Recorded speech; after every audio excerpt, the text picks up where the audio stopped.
बात करते हैं, एक हमारा होता है प्रोकैरियोट्स, एक हमारे होते हैं क्या, प्रोकैरियोट्स, है ना, प्रोकैरियोट्स। एक हमारे क्या होते हैं, यूकैरियोट्स। क्या होते हैं हमारे, यूकैरियोट्स होते हैं। ठीक है, इनमें डिफरेंस क्या क्या है, इनमें क्या क्या डिफरेंसेस है। ठीक है, प्रो मतलब हमारा प्रिमिटिव हो गया। प्रो मतलब होता है प्रिमिटिव, है ना, या आप इसको फॉल्स कह सकते हैं। क्या कह सकते हैं, फॉल्स। कैरियो मतलब क्या होता है, इसका मतलब हमारा क्या हो जाएगा, न्यूक्लियस हो जाएगा, जिनमें फॉल्स न्यूक्लियस होता है। ठीक है, यू मतलब क्या होता है, यू मतलब आप ट्रू कह लो, ट्रू होता है, या फिर आप क्या कह सकते हो, आप इसको न्यू बोल देते हो, न्यू। कैरियोट साइज मतलब न्यूक्लियस हो गया, क्या हो गया, न्यूक्लियस हो गया। ठीक है, तो इनमें न्यू टाइप के न्यूक्लियस, इनमें पुराने टाइप के न्यूक्लियस। अगर हम फर्स्ट वाइट की बात करते हैं तो इसमें न्यूक्लियस वेल डेवलप्ड नहीं होता है ना, नॉट वेल डेवलप्ड, है ना, न्यूक्लियस प्रेजेंट, है ना, मतलब इनके अंदर क्या होता है, इनके अंदर न्यूक्लियोइड होता है। समझा देंगे, पहले ये पॉइंट लिख लो भाई, ठीक है, समझा देंगे, घबराओ नहीं। इनके अंदर क्या होता है, न्यूक्लियोइड प्रेजेंट होता है, इनके अंदर न्यूक्लियस प्रेजेंट होता है। क्या होता है, न्यूक्लियस प्रेजेंट होगा। अच्छा ऐसे, ठीक है, प्रेजेंट होता है, आप इसको ऐसे भी लिख सकते हो, मैं ऐसे लिख देता हूँ ना, एग्ज़ाम में लिखना है, न्यूक्लियस क्या होता है, प्रेजेंट होता है। पहला डिफरेंस हो गया। सेकंड डिफरेंस की बात करते हैं, यहाँ पर सर्कुलर डबल स्ट्रैंडेड डीएनए पाया जाता है ना, सर्कुलर डबल स्ट्रैंडेड डीएनए आपको मिलेगा। यहाँ पर आपको लीनियर डबल स्ट्रैंडेड डीएनए मिल जाएगा। ठीक है, सेकंड हो गया। थर्ड की बात करते हैं, अगर हम थर्ड की बात करते हैं तो इनमें मेम्ब्रेन बाउंड ऑर्गेनेल्स एब्सेंट होते हैं। ऑर्गेनेल्स क्या होते हैं, एब्सेंट होते हैं। ठीक, एब्सेंट होते हैं। इसमें मेम्ब्रेन बाउंड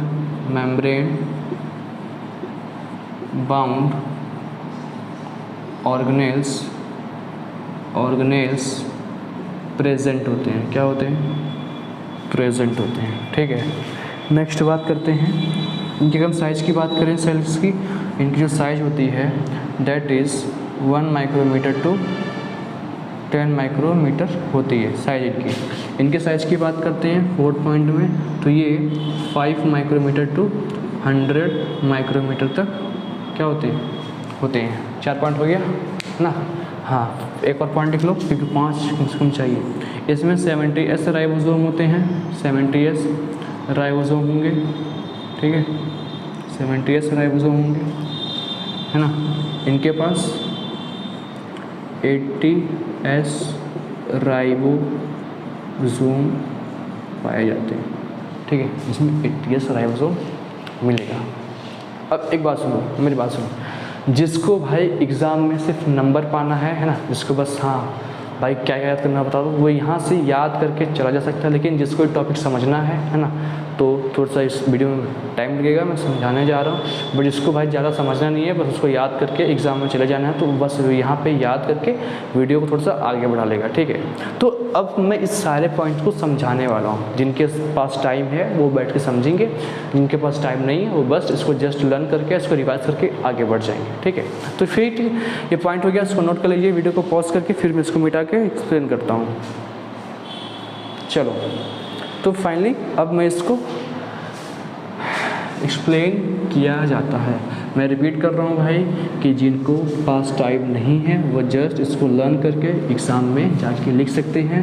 बट जिनको एकदम अच्छे से टॉपिक को समझना है वो वीडियो को आराम से देखेंगे। जिनको नहीं समझना है, मतलब लर्न करना है, वीडियो थोड़ा सा आगे स्किप कर लेंगे। ठीक है, अब आपने प्रोकैरियोट्स में मैं बस एक समझाऊंगा, आप एक ऑटोमेटिक समझ जाओगे। प्रोकैरियोट्स की बात करते हैं। ठीक है, यहाँ पे यू लगा दो, कोई ना। प्रोकैरियोट्स में जो प्रो वर्ड है, ये जो प्रो वर्ड है इसका मतलब होता है पुराना, मतलब पुराने को हम कहते हैं प्रिमिटिव। क्या कहते हैं इसको, प्रिमिटिव कहते हैं। प्रिमिटिव मतलब क्या हो गया, पुराना हो गया। ठीक है, यू में मतलब होता है, इसका मतलब होता है न्यू, है ना, न्यू सेल्स की बात हो रही है। ठीक है, है ना, इसको हम लोग ट्रू भी कहते हैं। क्या बोलते हैं? ट्रू कहते हैं।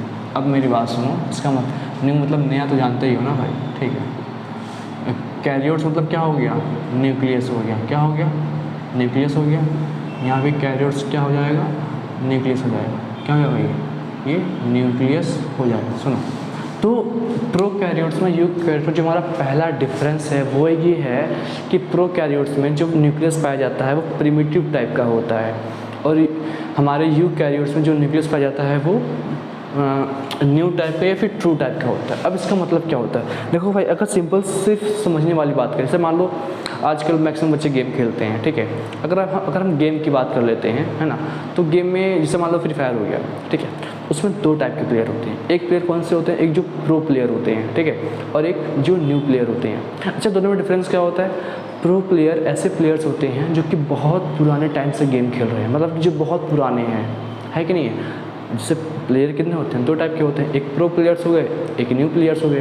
प्रो प्लेयर्स कौन से होते हैं? जो पुराने टाइप हैं, मतलब जो पुराने समय से खेल रहे हैं, है ना, उनको बहुत टाइम हो गया है। न्यू प्लेयर्स कौन होते हैं? जो जस्ट अभी नए नए खेलना स्टार्ट किए हैं। तो आप ये कॉन्सेप्ट यहाँ भी लगा सकते हो। देखो, शुरू में क्या है? प्रो है। प्रो मतलब बहुत पुराना, बहुत पुराना, तो प्रिमिटिव टाइप का न्यूक्लियस, है ना। इसको हम लोग फॉल्स न्यूक्लियस भी कहते हैं। तो आप इसको ऐसे याद, तो इसको याद नहीं होता है। यू मतलब क्या हो गया? नया। भाई एक पुराना तो एक तो नया होगा ना, बस। प्रोकैरियोट्स में मान लो प्रो है, प्रो मतलब क्या हो जाता है? पुराना हो जाता है। तो जब एक पुराना तो एक तो नया हो जाएगा, ये तो ऑटोमेटिक रन हो जाएगा। तो जो हमारा पहला पॉइंट ये कहता है कि जो हमारे प्रोकैरियोटिक सेल्स होते हैं उनमें जो न्यूक्लियस होता है वो प्रिमिटिव टाइप का न्यूक्लियस होता है ना, तो पुराने टाइप का न्यूक्लियस होता है, ठीक है। थोड़ा सा इसको और अच्छे समझना है। हमने क्या कहा इसमें कि न्यूक्लियोइड प्रेजेंट होता है, इसमें न्यूक्लियस प्रेजेंट होता है। इसका क्या मतलब है? अब सुनो, मेरी बात सुनो। ये मान लो न्यूक्लियस है हमारे सेल का। अच्छा, ये भी नहीं है। ये एक सेल है हमारा। हमारा जो सेल होता है ऐसा दिखता है। जो न्यूक्लियस होता है वो कुछ ऐसे हमारा ये बीच में दिखता है, ये न्यूक्लियस। बात समझ में आ रही है? ऐसा दिखता है, ठीक है। अब इस न्यूक्लियस के चारों तरफ बाबू डबल मेम्ब्रेन होता है। मेरी बात सुनो, इस न्यूक्लियस के क्या होता है? चारों तरफ डबल मेम्ब्रेन होता है। तो मैं भी सेल को मिटा रहा हूँ, मैं भी न्यूक्लियस को बना रहा हूँ, ठीक है। अभी मैं सेल को ऐसे मिटा के अभी भी क्या बना रहा हूँ? न्यूक्लियस को बना रहा हूँ। तो ये मान लो ये हमारा न्यूक्लियस हो गया। इसको हम लोग जेनेटिक मटेरियल भी कहते हैं। अरे न्यूक्लियस नहीं हो गया, सुनो मेरी बात। ये सेल है, तुम लोग भूल जाओगे, ये सेल है, ठीक है। सेल के अंदर क्या होता है? बीच में क्या होता है? न्यूक्लियस होता है। यहाँ पे न्यूक्लियस होता है। अभी जो न्यूक्लियस होता है ना, ये डबल मेम्ब्रेन होता है। क्या होता है ये डबल मेम्ब्रेन होता है, ठीक है। तो मैं अभी इस सेल को हटा के बस ये न्यूक्लियस वाला चीज़ बनाने वाला हूँ, ठीक है। इसको न्यूक्लियस कहते हैं। अब सुनो, ठीक, इतना क्लियर हो गया। अब ये जो एकदम सेंटर में होता है, इसके अंदर डीएनए पाया जाता है। क्या पाया जाता है? डीएनए पाया जाता है। इतना का मॉलिक्यूल है। सुनो पहले, डीएनए पाया जाता है। जैसे डीएनए पे डबल मेम्ब्रेन होती है, ठीक है। ये हमारी आउटर मेम्ब्रेन हो गई। क्या मेम्ब्रेन हो गई? ये हमारी आउटर मेम्ब्रेन हो गई। आराम से, ध्यान से। ये हमारी क्या हो गई? इनर मेम्ब्रेन हो गई। क्या हो गई हमारी? This is our inner membrane, ठीक है। इस डीएनए को हम कहते हैं जेनेटिक मटेरियल। क्यों कहते हैं बताएंगे, अभी इतना जानो कि इसे कहते हैं जेनेटिक मटेरियल, ठीक है।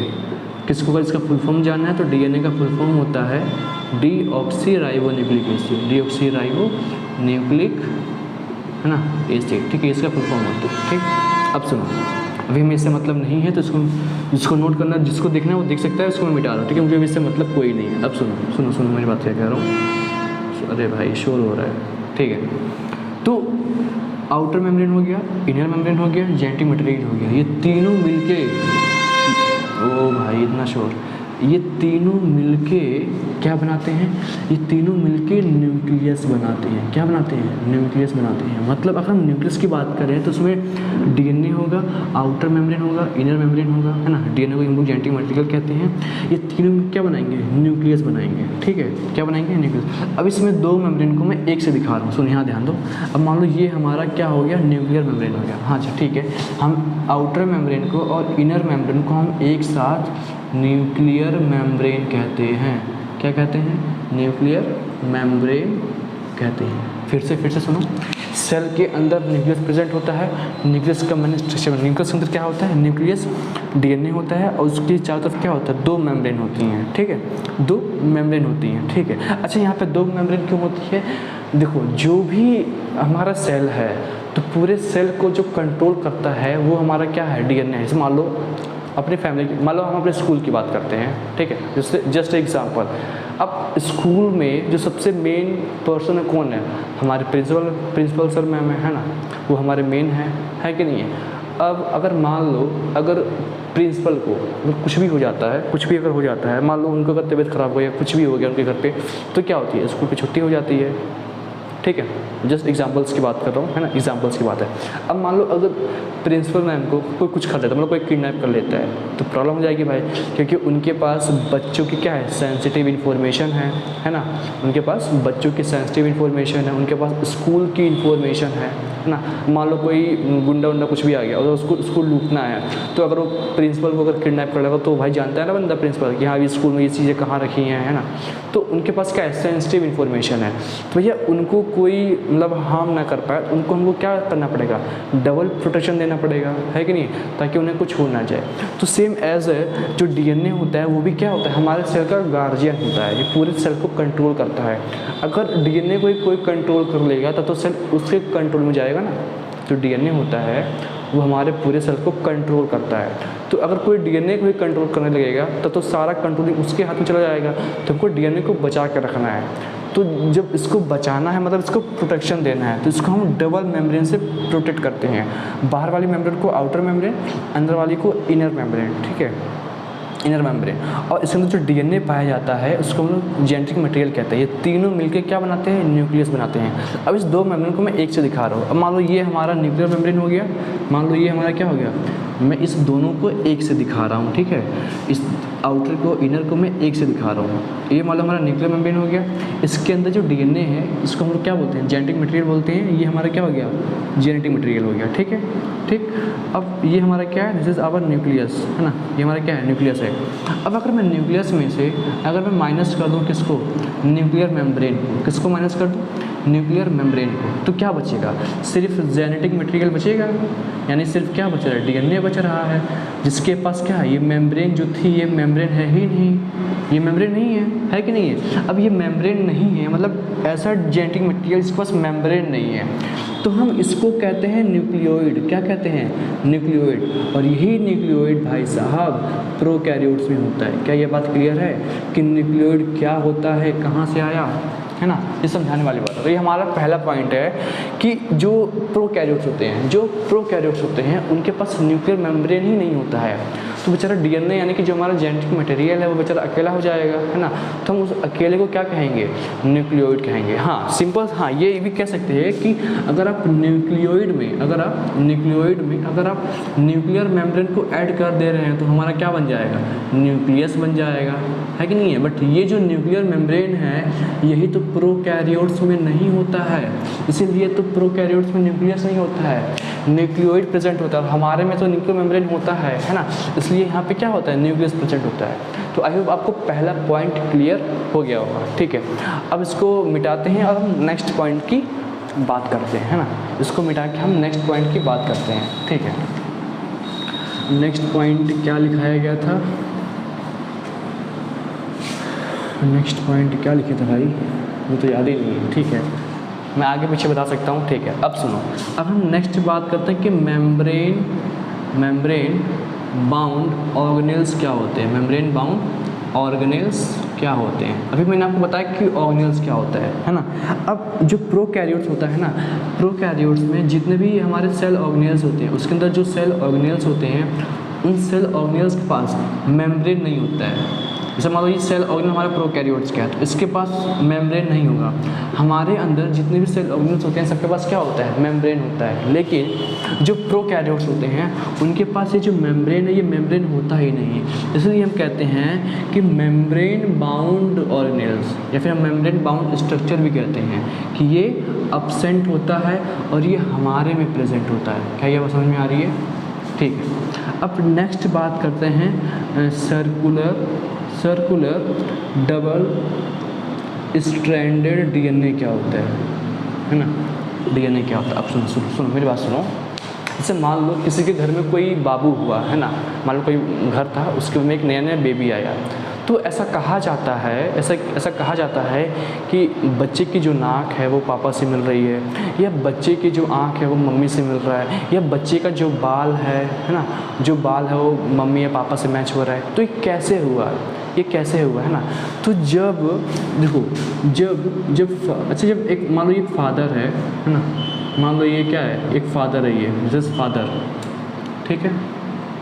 अब मान लो ये मदर है ना, ये क्या है, दिस मदर है, ठीक है। ये मान लो मदर हो गई, ठीक है। तो फादर से क्या आता है, आपको पता है, फादर से स्पर्म आता है ना। स्पर्म आएगा, जब यहाँ से क्या आएगा, ओवम आएगा, तो ये दोनों मिलते हैं, क्या होता है, ये दोनों मिलते हैं। ये सब क्या है, ये सब हमारे जर्म सेल्स हैं, क्या है, हमारे जर्म सेल्स हैं। तो ये दोनों जब मिलते हैं, है ना, तो इस काम को क्या बोलते हैं, इस काम को कहते हैं फर्टिलाइजेशन। जब दोनों मिलेंगे तो इस काम को बोल देंगे फर्टिलाइजेशन। और जो नया एक सेल बनता है, उस सेल का नाम क्या होता है, जाइगोट सेल का नाम होता है, ठीक है। अब यही जाइगोट जब एक सेल से 2 सेल बनाएगा, 2 सेल से 4-5, मतलब आगे से बढ़ता जाएगा, 2 से 4 बनाएगा, 4 से 8 बनाएगा, तो यही सेल आगे जाके एक पूरे बेबी को बनाता है, ठीक है। और हम कहते हैं कि भाई इसकी जो नाक है ना, मान लो इसकी जो कान है, इसकी मान लो पापा से मैच हो रही है। तो कैसे होता है, क्या इस सेल में पापा की नाक आई थी, नहीं, इन्होंने बस स्पर्म और ओवम आया था। और इस स्पर्म और ओवम में, है ना, स्पर्म और ओवम में जेनेटिक मटेरियल होता है, क्या होता है, जेनेटिक मटेरियल होता है, जिसके अंदर क्या होता है, जेनेटिक मटेरियल एक ऐसी चीज़ है, एक ऐसा मॉलिक्यूल आप कह सकते हैं, एक ऐसा चीज़ है जिसके अंदर इन्फॉर्मेशन होती है। कैसे इन्फॉर्मेशन होती है कि भैया बाबू कैसा बनेगा, है ना, बाबू का कान कैसा होगा, बाबू का नाक कैसा होगा, है ना, बाबू के बाल कैसे होंगे। तो स्पर्म और ओवम के अंदर भी क्या होता है, जेनेटिक मटेरियल होता है, डीएनए इसको हम बोलते हैं। इसे हम क्या बोलते हैं, जेनेटिक मटेरियल को हम लोग क्या बोलते हैं, डीएनए बोलते हैं, ठीक है। तो डीएनए के अंदर ही इन्फॉर्मेशन होती है कि इसके जो बॉडी पार्ट्स हैं, इसके जो नाक हैं, जो कान है, वो जो बाल हैं, वो कैसे कैसे बनाने हैं, है ना, किसके से मैच होने चाहिए। तो यही हमारा क्या होता है, इसी को हम लोग क्या बोलते हैं, डीएनए बोलते हैं। अब जो प्रोकैरियोट्स होते हैं उनमें सर्कुलर होता है, मतलब कुछ ऐसे होता है, सर्कुलर होता है। और डबल, देखो डबल दिखा रहा है, मतलब ये एक ना, ये 2 में होता है, डबल स्ट्रैंडेड होता है, ये 2 में होता है। तो ऐसे हमारा होता है प्रोकैरियोट्स में। लेकिन यूकैरियोट्स में क्या होता है, लीनियर होता है। लीनियर मतलब ऐसे होगा, लीनियर मतलब क्या हो जाएगा हमारा, ये ऐसे हो जाएगा, बात समझ आ रही है, कैसे होगा लीनियर मतलब ऐसे, हमारा ऐसे स्टैंड्स होता है। इसको हम लोग क्या बोलते हैं, डीएनए डबल स्टैंडर्ड, है ना, लीनियर डीएनए इसको कहा जाता है। बात समझ में आ रही है। तो ये हमारा क्या हो गया, हमारा ये सेकंड पॉइंट हो गया, ठीक है। आई होप कि आपको भाई ये समझ में आया होगा, ठीक है। अगर नहीं आ रहा तो एक बार वीडियो को दोबारा से, मतलब थोड़ा सा पीछे जाकर दोबारा ट्राई करना, ठीक है। मैं पूरी ट्राई किया समझाने का, है ना। और अगर फिर भी नहीं आया हो तो बता देना, मैं दोबारा एक छोटा सा वीडियो बना के इसको मैं अपलोड कर दूँगा, ठीक है। ठीक है, इतने सारे पॉइंट्स हो गए। हम नेक्स्ट पॉइंट की बात करते हैं। हमने क्या कहा कि इसमें हमारे 70s राइबोसोम होते हैं और इसमें 80s राइबोसोम होता है। अरे किस में होते हैं, यूकैरियोट्स में होते हैं। और इधर क्या हो गया, प्रोकैरियोट्स होता है, यूकैरियोट्स। अब ये क्या चीज़ होती है, अब सुनो ये क्या है, ये 70s राइबोसोम है। अच्छा, राइबोसोम क्या होता है, राइबोसोम जो होता है ये भी हमारे तरह क्या है, सेल ऑर्गेनेल्स हैं। तो इसके अंदर 70s राइबोसोम होते हैं, इसके अंदर 80s राइबोसोम होते हैं। अच्छा, ये 70s क्या होता है और ये 80s क्या होता है, ठीक है। मेरी बात सुनो, जैसे मान लो मेरे पास एक गाड़ी है, मेरे पास क्या है, एक गाड़ी है, ठीक है भाई, ये गाड़ी है मान लो, ठीक, ये गाड़ी है। जब मैं इसको गाड़ी, इससे कुछ स्पीड होगी, जब मैं इस गाड़ी को चलाऊंगा इसकी कुछ स्पीड होगी, मान लो इसकी स्पीड हो गई 20 किलोमीटर, क्या हो गई 20 किलोमीटर। अच्छा, अगर मैं पूछूं ये क्या है 20 किलोमीटर, तुम कहोगे भाई इसकी स्पीड है, ठीक है, इसकी स्पीड है। मैं कह दूँगा कि किलोमीटर क्या चीज़ है, कहोगे भाई किलोमीटर एक ऐसा मतलब यूनिट है जिसमें हम क्या करते हैं, हम इसके स्पीड को मेजर करते हैं। फिर से मान लो मेरे पास एक गाड़ी है, वो चल रही है 20 किलोमीटर की स्पीड से, तो अगर मैं कहूँगा कि क्या है 20 किलोमीटर, तुम क्या कहोगे कि भाई इस गाड़ी की स्पीड है, ठीक है। अच्छा, किलोमीटर क्या है कि मतलब भाई हम इसी यूनिट में इस स्पीड को मेजर करते हैं। तो सेम इसी तरीके से ये जो 70s दिया हुआ है ये भी क्या है, ये फॉलिंग स्पीड है। किसकी फॉलिंग स्पीड है, राइबोसोम की, कि भैया राइबोसोम कितने स्पीड से नीचे आएगा। ये 80s क्या है, ये स्पीड है, क्या है, ये स्पीड है। अब जिस तरह हम km को क्या बोलते हैं, किलोमीटर बोलते हैं, क्या बोलते हैं, किलोमीटर बोलते हैं। सेम उस तरीके से ये जो S होता है, इस S को हम लोग स्वेडबर्ग यूनिट कहते हैं। क्या कहते हैं इसको हम लोग स्वेडबर्ग यूनिट कहते हैं। भाई स्पेलिंग एक बार देख लेना, ठीक है। इसको हम लोग स्वेडबर्ग यूनिट कहते हैं, ठीक है। इसका क्या काम होता है, इसको हम लोग और क्या कहते हैं, इसको हम लोग कहते हैं कोफिशिएंट ऑफ सेडिमेंटेशन। क्या होता है कोफिशिएंट ऑफ सेडिमेंटेशन? अच्छा, इसका क्या मतलब होता है, सुनने का मतलब होता है सेडिमेंटेशन का मतलब होता है नीचे आना, ठीक है, नीचे आना। अब नीचे आने का स्पीड कौन बता रहा है, ऐसा बता रहा है, तो उसके लिए इसको हम लोग कोफिशिएंट बोल दिए, ठीक है। बस में है, तो ये हमको ये डायरेक्ट हमको इसके बारे में बताता है कि राइबोसोम को अगर हम छोड़ेंगे तो नीचे कितनी स्पीड से आएगा। आई थिंक ये चीज़ क्लियर होगा, है ना। तो हमारे बॉडी में मतलब जो प्रोकैरियोट्स होते हैं उनमें 70S राइबोसोम होता है और हमारे में कितना होता है 80S राइबोसोम होता है। हाँ बिल्कुल, इनका स्मॉल राइबोसोम होगा भाई, और हमारे में क्या होता है थोड़ा सा लार्ज राइबोसोम होता है, ठीक है। अब जो लास्ट पॉइंट हमारा था, हमारा क्या था, साइज़ के बारे में था कि ये जो प्रोकैरियोट्स होते हैं उनका जो साइज़ होता है वो 1 माइक्रोमीटर से 5 माइक्रोमीटर होता है ना। और हम 10 होता है और हमारे में यानी कि यूकैरियोट्स में कितना होता है 5 माइक्रोमीटर टू 100 माइक्रोमीटर होता है। जैसे मान लो मैं हूँ, मैं कह दूँ भैया कि मैं 5 फीट से लेके 7 फीट का हूँ, ठीक है। मान लो मैं कह दूँ भैया एक बंदा है जो कि 8 फीट से लेके 10 फीट का है। तो वैसे ये भी जैसे ये हमारे बॉडी का साइज़ है ना, ये ऐसे ही सेल का साइज़ है, ठीक है। आई होप ये चीज़ आपको क्लियर हुई होगी। तो आई थिंक ये बातें क्लियर है, ठीक है। तो यहाँ पे हमारा डिफरेंस ख़त्म होता है, difference between prokaryotic and eukaryotic.